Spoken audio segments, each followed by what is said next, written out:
You're looking for a chair that does more than just look good in the living room. You want something that actually makes daily life easier, feels safe to use, and gives you peace of mind that you're not throwing money at a gimmick. The hesitation most of us feel when we shop for an electric recliner is that it could end up taking up too much space, be too complicated to operate, or simply not live up to the promises of lift assist and massage.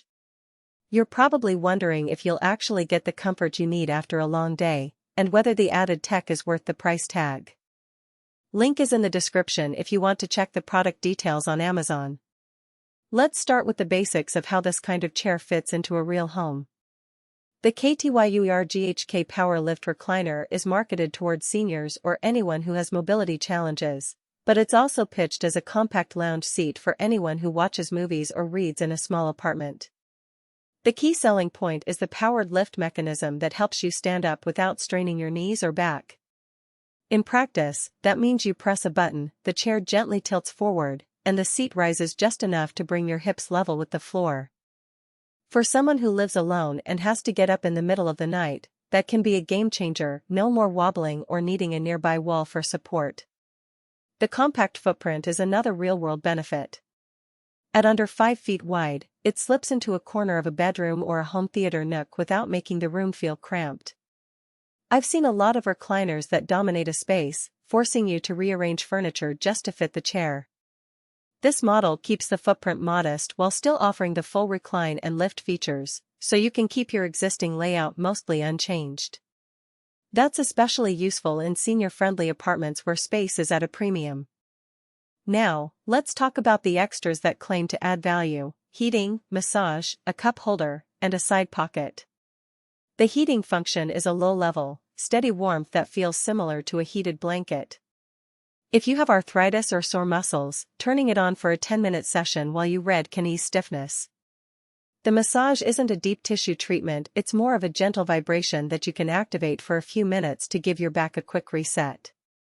In my experience, those features are most appreciated in short bursts rather than long, continuous use. The motor can get warm, and the battery, if the unit is plugged in, it draws from the wall, doesn't overheat, but you'll want to give it a break between sessions. The cup holder and side pocket are the kind of convenience that shows the designers thought about everyday habits. The holder is positioned at arm level, so you can keep a drink within reach while you watch a movie, and the pocket slides open enough for a remote, a tablet, or a paperback. It's small, but the fact that you don't have to balance a coffee mug on the armrest is a subtle quality-of-life improvement, especially if you're prone to spills. So, who should actually consider buying this chair? If you or a household member struggles with getting up from a seated position, the lift assist alone makes it worth a look. It's also a solid choice for anyone living in a tight space who still wants a recliner experience. The size won't dominate the room. The heating and massage functions add a modest wellness boost, which can be handy for people who have chronic joint pain or simply enjoy a warm, soothing seat after work. Additionally, if you're someone who spends a lot of time watching TV or reading and likes to have a drink and remote close at hand, the built-in accessories will feel intentional rather than tacked on. Conversely, you might skip this model if you're looking for a heavy-duty recliner that can accommodate larger users or if you want a deep tissue massage that rivals a professional chair. The seat dimensions are on the smaller side, so taller or broader individuals could find the chair a bit snug, and the recline angle doesn't go fully flat, it stops at a moderate angle that's comfortable for sitting but not ideal for lying down. Also, the lift mechanism has a modest speed, it's smooth but not instant, which could be a drawback if you're in a hurry.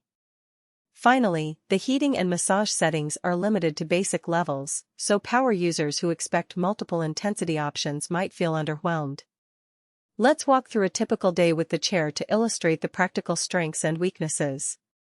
Imagine you're a retiree who gets up at 7 a.m., checks the news on a tablet, and then settles in for a morning stretch. You press the lift button, the chair rises, and you stand without leaning on a cane. That's a direct win for safety. After breakfast, you decide to read the newspaper. The side pocket holds the paper, and the cup holder keeps your coffee steady. Mid-morning,